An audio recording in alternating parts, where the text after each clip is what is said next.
Welcome back to Road Up Bowling. My name is Jayson Robarge, and I'm here with my guy, Tristan. What we're gonna be doing today is reviewing the revs pattern from Junior Gold. That is their medium long pattern. It's a 44 foot, and we're gonna be doing the same thing we did with Marcos, if you guys have seen that video. We're gonna be trying to get you lined up, also go over a few things that maybe you struggle with and what to work on to become a better bowler. Now, you just graduated? Yeah. Okay, that was your last Junior Gold. Yes. But this stuff can definitely tie into adult tournaments if you continue to bowl, all that sort of stuff. And you've been bowling now for how many years? 4 years. 4 years. Yeah. You've definitely come a long way. You're a two-handed bowler, of course, but like anybody, with any sport, there's always more to work on. And that's what we're gonna do today. Without further ado, let's get into it. We're on the 44 foot pattern. Now, at Junior Gold, you didn't know what it was, right? You just knew it was a medium long. I want you to do the same thing with Marcos did. I want you to try to get lined up and get an idea on where you're supposed to play, and we'll fine tune it. Okay. All right? Any ball you want. I'm gonna be throwing the purple hammer. Okay, perfect. I have my eyes fourth arrow, or my feet fourth arrow. My eyes are gonna be between the second and third arrow.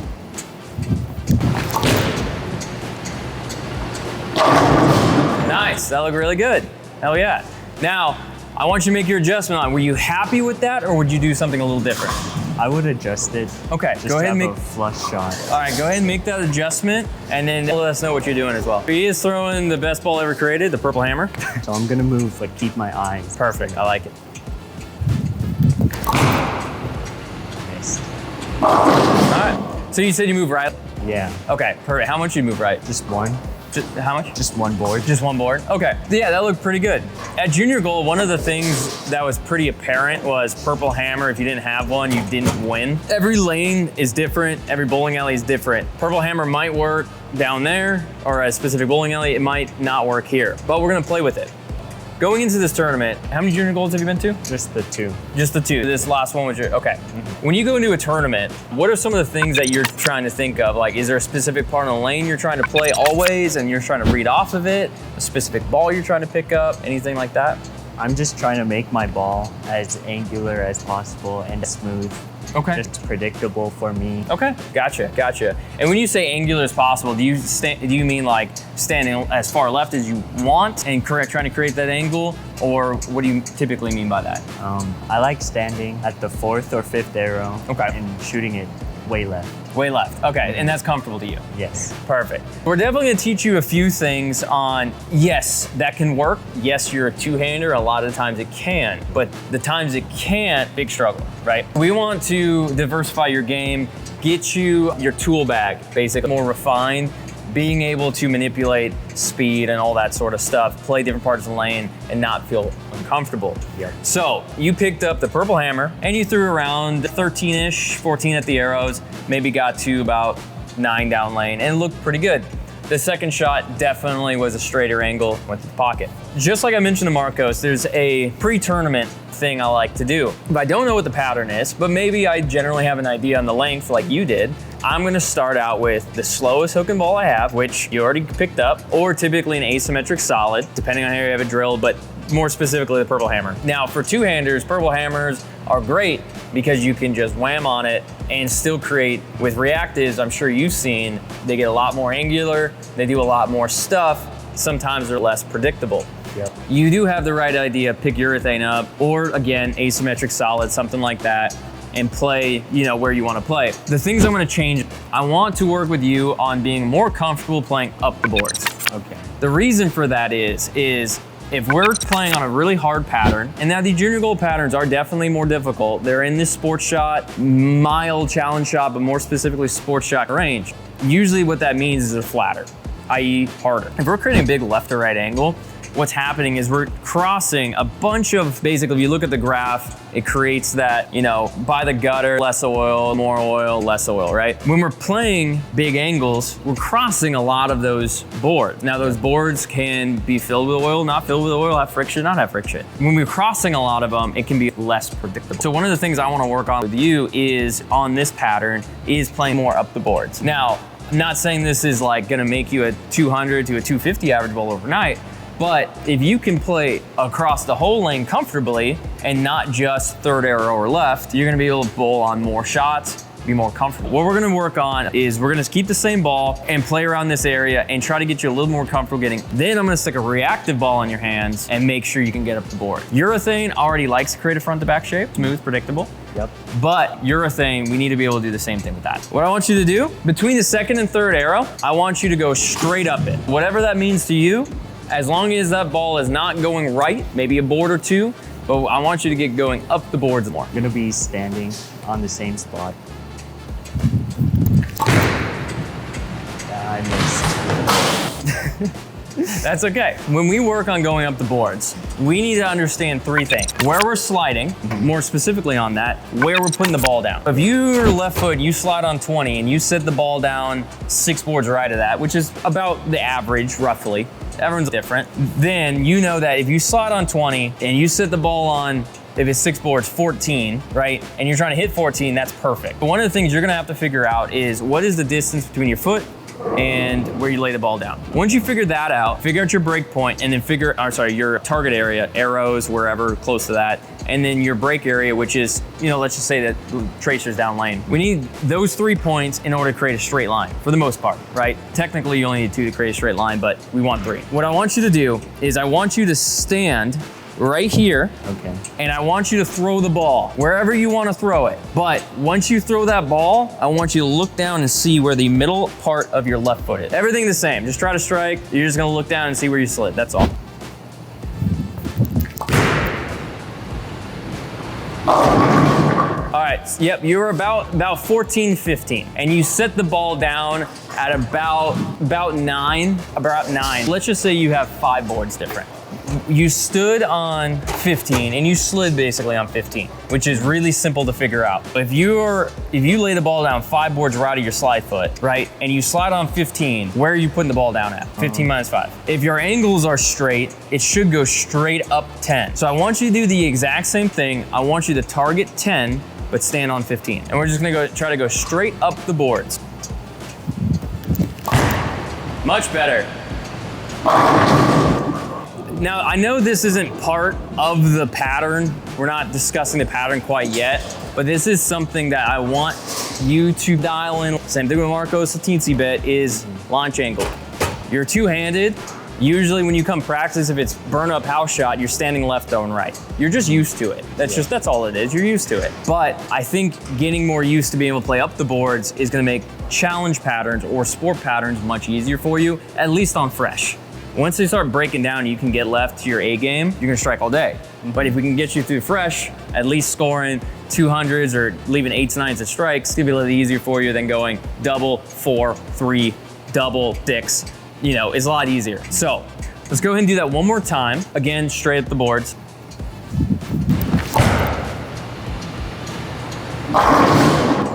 Better.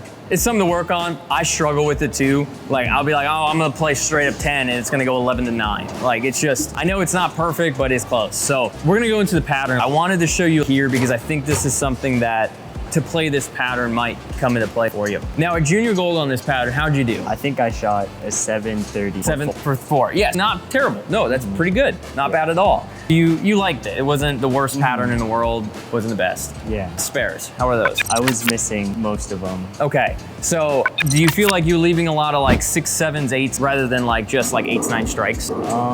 Yeah, I was missing a lot of 10 pins. A lot of stuff like that? Okay. Yeah. So it doesn't matter what pattern's out there. We're just gonna touch on this for a second. Spend some time working on your spare game because it's a lot easier. If you're not striking, you can still grind away and stay in the hunt. And then when you do strike, you can get back into it. Now we're gonna talk about this pattern. You shot 730 or so, so that's good. Where'd you play on the lane? I was playing more in the middle. Okay. And having a tight angle. So more of a tight angle? Yeah, standing 5th arrow, basically, throwing it between 3rd and 4th arrow. Okay, nice. I did hear down at Junior Gold that, I know the houses have a lot to do with it, but it sounded like purple hammers were just the thing to throw, except on the long pattern, less on those. This is a 44-foot pattern. Typically it is type of a long pattern, medium long. Traditionally, people are gonna think, I need to throw something extremely for a lot of volume, it's long, I need something that hooks. Not always the case. If we watch Marcos's video, He threw the Ion Max, which is one of the biggest hook and balls on the market, and that thing sparked up 30 feet before the end of the pattern, let alone the pins. Same concept applies here. We're throwing the purple hammer. When we go to a tournament, there's a couple things, 3 things I want you to pay attention to. I want you to start in practice playing around first, second arrow and trying to get the ball up the boards. Okay. And this is why we started with messing with your angles. Yeah. When we can start further right and we can go up to the boards, one, that's gonna create less left to right, which we talked about, which typically on a fresh shot, maybe house shot's different, but on a flatter pattern is better. The second thing to pay attention to is smooth ball reaction. Now, you already grabbed your purple hammer, your two-hander, goes hand in hand, creates a very smooth ball reaction without having to do too much to it. The third thing would be paying attention basically to where the friction is my ball hooking too much, is it not hooking enough thing. We're gonna go ahead and start from the beginning. You have an understanding of where to play on this, but we're gonna go to my strategy and figure out if we can find the pocket and if we can repeat a few. Let's go ahead and go around the second arrow straight up. That means, we already talked about this before, we wanna hit 10, we need to slide roughly 15. And you don't drift. Stand on 15 and let's try to go up 10 again.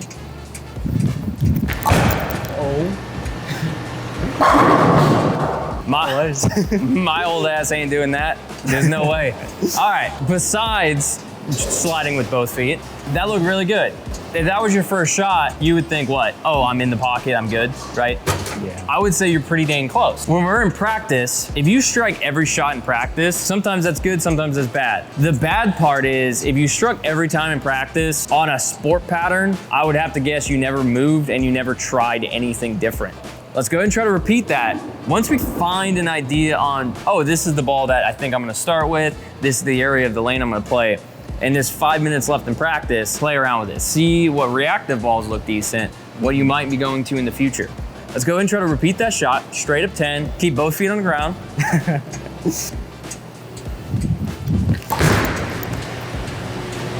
Buddy, I would say, from my visual, that is phenomenal.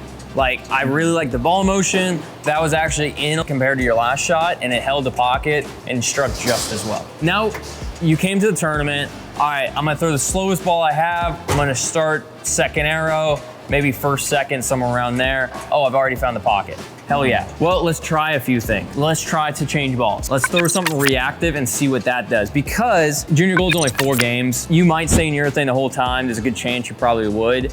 But if you have to transition out of it, the transition from urethane to reactive is one of the hardest transition, at least in my opinion, that you can do because they're just wildly different.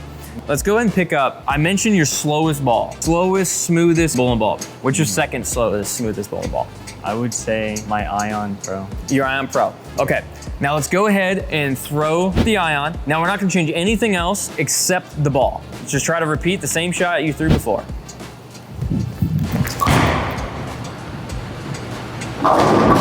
Not bad, not bad. So what'd you see on that? Like, for one, do you feel like it was a good shot? Don't feel like it was a good shot? Why is that? I definitely missed my mark, right? Miss right? Yeah. But it was close, and even if you miss, guys, you're still gonna learn something about the pattern. If you miss right and it struck, you immediately go, oh, I got away. Oh, cool, I can throw it right and it will recover. Well, we know that right's not gonna recover, right? Yeah. Let's go ahead and throw a better shot, right?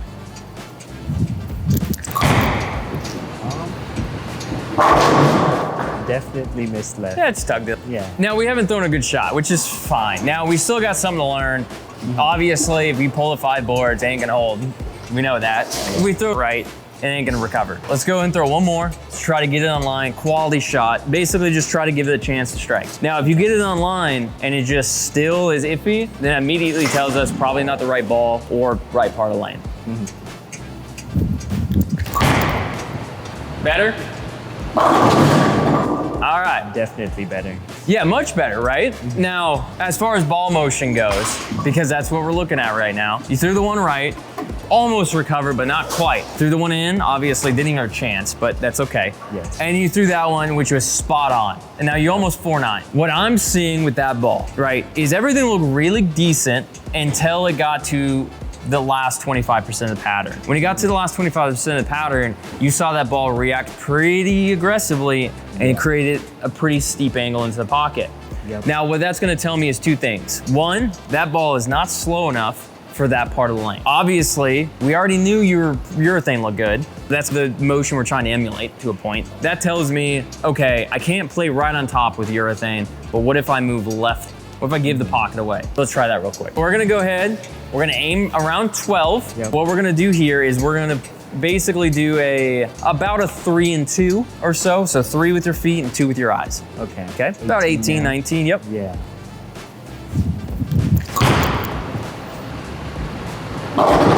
Not bad. We're a lot closer. Now, we're at the point now where you're like, okay, I struck with this ball and I struck with urethane. At this point, I always go for the more controllable of the two. Yeah. That would be urethane in this case. We have an idea on where the pattern's playing, and now we've tested 2 different bowling balls. What are some of the things that you're seeing that may help you strike more? Like, do you feel like urethane is really predictable, or do you feel like the ion is really predictable, or is there something about one or the other that just, you're like, I'm not as confident with one of them? I just think the urethane is incredibly predictable.